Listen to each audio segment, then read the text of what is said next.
Kottayam government nursing college ragging കേസിലെ പ്രതികളെ remand ചെയ്തു. 2 ദിവസത്തെ പോലീസ് കസ്റ്റഡി പൂർത്തിയായി. 5 പ്രതികളെയും സംഭവം നടന്ന കോളേജ് ഹോസ്റ്റലിൽ എത്തിച്ച തെളിവെടുപ്പ് നടത്തിയിരുന്നു. കൂടുതൽ വിവരങ്ങളുമായി മിഥുൻ അയ്യപ്പൻ ചേരുന്നുണ്ട്. മിഥുൻ, മറ്റു വിവരങ്ങൾ എന്തൊക്കെയാണ്? Kottayam government nursing college ragging കേസിൽ പ്രതികളായിട്ടുള്ള സാമുൽ ജോൺസൺ, NS ജീവ, റിജിൽ ജിത്ത്, രാഹുൽ രാജ്, NB വിവേക് എന്നീ 5 പേരെയാണ്. ഇവരാണ് സീനിയർ വിദ്യാർത്ഥികളായിട്ടുള്ള ഈ കേസിൽ 5 പ്രതികൾ. ഇവരെ 2 ദിവസത്തേക്ക് വേണ്ടിയാണ് ഏറ്റുമാനൂർ കോടതി പോലീസ് കസ്റ്റഡിയിൽ വിട്ടിരുന്നത്. ഈ കഴിഞ്ഞ 2 ദിവസങ്ങളിലായി, അതായത് ഇന്നും ഇന്നലെയുമായി തെളിവെടുപ്പും അതുപോലെ തന്നെ വിശദമായ ചോദ്യം ചെയ്യലും പൂർത്തിയാക്കിയിട്ടുണ്ട്.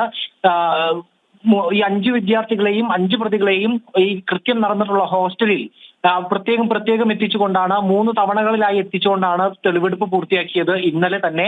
പിന്നീട് ഇന്ന് വിശദമായിട്ടുള്ള ചോദ്യം ചെയ്യലും നടത്തിയിരുന്നു. പുറത്തു വന്ന ദൃശ്യങ്ങളുടെ അടിസ്ഥാനത്തിലായിരുന്നു ചോദ്യം ചെയ്യൽ ഉണ്ടായിരുന്നത്. ഒപ്പം തന്നെ പ്രതികളുടെ മൊബൈൽ ഫോൺ ശാസ്ത്രീയ പരിശോധനയ്ക്ക് അയച്ചതിൽ നിന്ന് ലഭ്യമായിരിക്കുന്ന വിവരങ്ങളുടെ കൂടി അടിസ്ഥാനത്തിൽ വിശദമായി തന്നെ ചോദ്യം ചെയ്തു. കസ്റ്റഡി കാലാവധി പൂർത്തിയാക്കിയതിനെ തുടർന്നാണ് ഇപ്പോൾ വീണ്ടും ജുഡീഷ്യൽ കസ്റ്റഡിയിലേക്ക്, അതായത് റിമാൻഡിലേക്ക് വീണ്ടും പോയിരിക്കുന്നത്. ആവശ്യമെങ്കിൽ കേസന്വേഷണത്തിന്റെ ഭാഗമായി കൂടുതൽ ചോദ്യം ചെയ്യലും അല്ലെങ്കിൽ കൂടുതൽ തെളിവുകൾ ലഭ്യമാകുന്നതിന് മുറയ്ക്ക് വീണ്ടും കസ്റ്റഡിയിൽ ആവശ്യപ്പെടുന്ന അടക്കമുള്ള നടപടിയിലേക്ക് നീങ്ങുമെന്ന് ഇപ്പോൾ അന്വേഷണ സംഘം വ്യക്തമാക്കിയിരിക്കുകയാണ്. ഏതായാലും ഇപ്പോൾ അന്വേഷണം പുരോഗമിച്ചുകൊണ്ടിരിക്കുകയാണ്. ശരി, മിഥുനാണ് വിവരങ്ങൾ നൽകിയത്.